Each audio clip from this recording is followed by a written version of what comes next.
The sun rises over the massive stone amphitheater, the Roman Colosseum. Inside, a different kind of dawn breaks. The roar of the crowd echoes as predators pace in their cages, gladiators sharpen their blades, and a city holds its breath. This wasn't just a building. It was a stage for the most brutal theater in history, where death became entertainment and entertainment became a tool of the state. How did Rome, the cradle of law and philosophy, create a place where mass slaughter was celebrated as a national pastime? Let's journey back to uncover the dark heart of the Colosseum. The story of the gladiator begins not in a grand arena, but at a funeral in 264 BC, the sons of a nobleman staged a fight to the death between three pairs of slaves to honor their deceased father.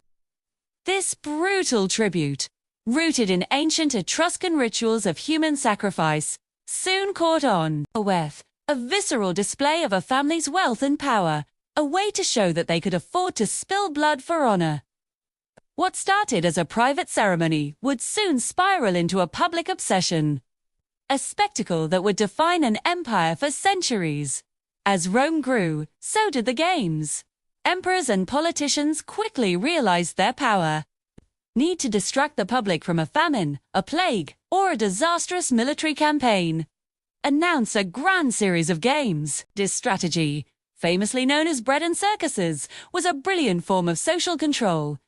It kept the restless Roman mob fed and entertained, their anger directed not at their leaders, but at the poor souls fighting in the arena.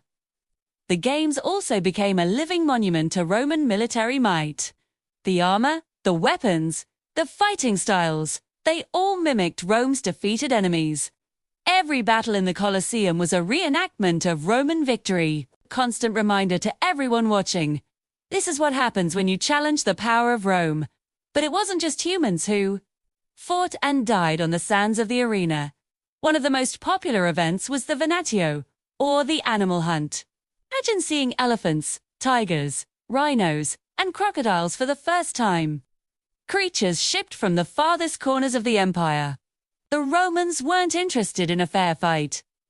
These magnificent beasts were often starved, goaded, or even maimed before being released into the arena to be slaughtered by hunters. This wasn't about sport. It was a terrifying demonstration of Rome's reach. It showed that the empire could not only conquer any nation, but also bend nature itself to its will, dragging exotic life from distant lands to die for a Roman holiday. The environmental impact was devastating, with some species being hunted to extinction in their native habitats. Then came the main event, the gladiators. We often picture them as heroic figures, but the reality was far grimmer. Many fights were deliberately rigged. A heavily armored but slow fighter might be pitted against a nimble opponent with only a net and a trident. These exotic matchups were designed for maximum spectacle, not fair competition. And it wasn't just men. Female gladiators, or gladiatresses, also fought, a sensational novelty for the crowds. Sometimes, the entire arena would be transformed to reenact a famous battle, a piece of living propaganda. Even the iconic helmets and armor served a dual purpose. They protected the fighter, yes, but they also dehumanized them, turning them into faceless symbols of violence. In some cases, armor was designed to be deliberately cumbersome, a handicap to make the fight more unpredictable and bloody. The Colosseum was also Rome's execution chamber, and here, the cruelty reached theatrical new heights. Condemned criminals weren't just killed. They were forced to participate in what was called fatal charades.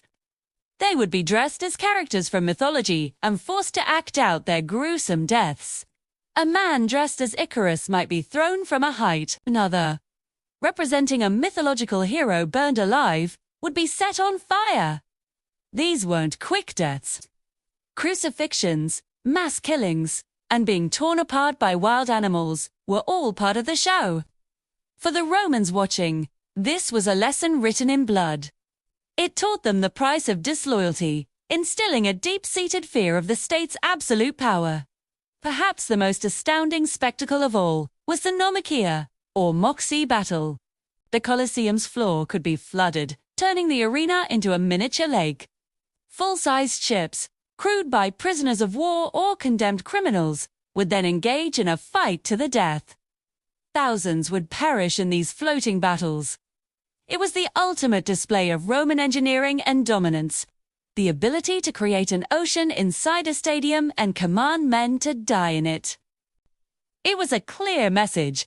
Rome controlled not just the land, but the very seas, and life and death were theirs to command. The games also became a stage for the emperor's personal excesses. Men like Caligula, Nero, and Commodus saw the arena as their personal playground. They didn't just sponsor the games, they participated.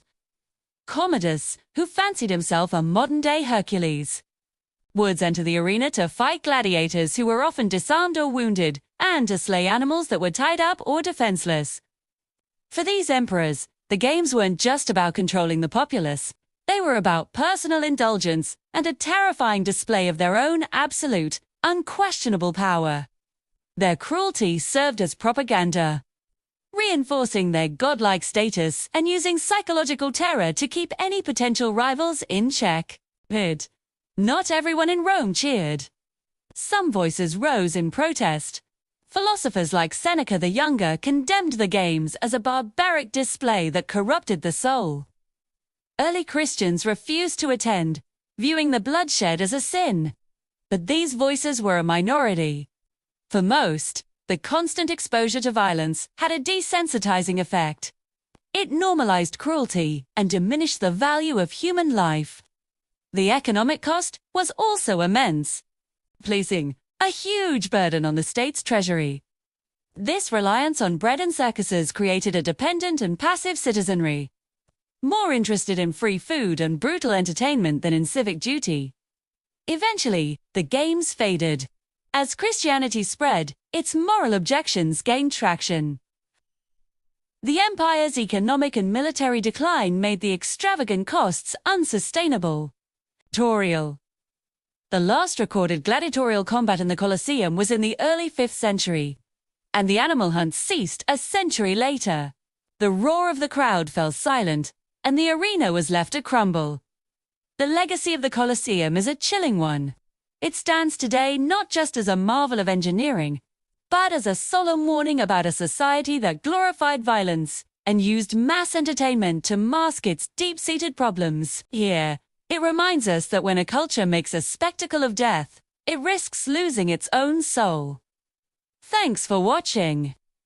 If you found this journey into the past fascinating, be sure to like, subscribe, and hit the notification bell for more stories from history.